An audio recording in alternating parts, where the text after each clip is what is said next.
ہمارے معاشرے میں عمر یا ایج کو لے کر لوگوں میں کافی احساس کمتری پایا جاتا ہے۔ عام تصور یہ ہے کہ ایک خاص عمر کے بعد ایک انسان کو یا تو بیکار ہو جانا چاہیے یا کم از کم زیادہ عمر کی وجہ سے اسے کسی بھی کام میں زیادہ جوش و جذبہ دکھانے سے گریز کرنا چاہیے۔ زندگی سے بیزار لوگ ہر طرف وافر مقدار میں دکھائی دیتے ہیں، جنہیں نہ ہی خود زندگی سے پیار ہے اور نہ ہی ایسے لوگ انہیں بھاتے ہیں جو زندگی سے پیار کرتے ہیں، اسے ہر لمحہ کارآمد بنانے کی جستجو میں لگے رہتے ہیں اور ہر روز بہتر سے بہترین تک پہنچنے کی کوشش کرتے ہیں۔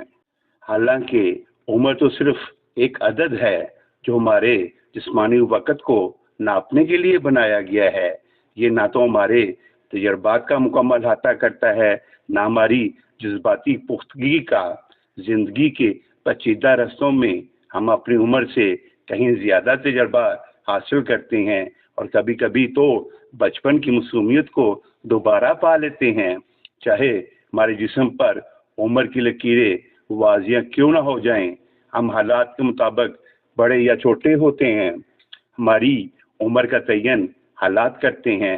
مشکلات اور آزمائشیں ہمیں وقت سے پہلے بڑا بنا دیتی ہیں، غم ہمیں اندر سے تھکا دیتے ہیں، جبکہ خوشی اور مسرت کے لمحات ہمیں دوبارہ جوان کر دیتے ہیں۔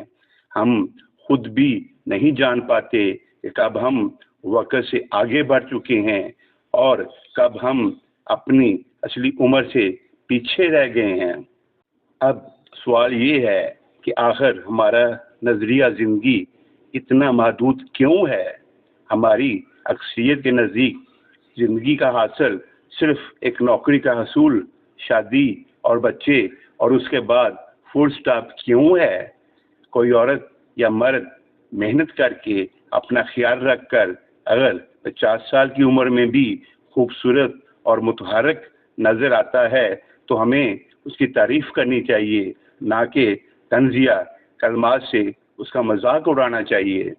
دراصل ہم نے ہر کام کے لیے عمر مقرر کر لی ہے۔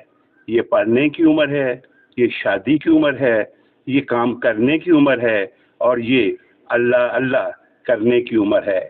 آخر میں ہم سب اپنی عمر کی گنتی میں الجھے رہتے ہیں، مگر اصل میں زندگی وہ ہے جو ہم اپنے اندر محسوس کرتے ہیں۔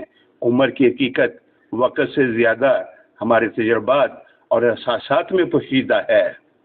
اسی کے ساتھ آپ سے اجازت چاہتا ہوں۔ اپنا خیال رکھیے گا اور اس ناچیز کو دعاؤں میں یاد رکھیے گا۔ اللہ نگہبان۔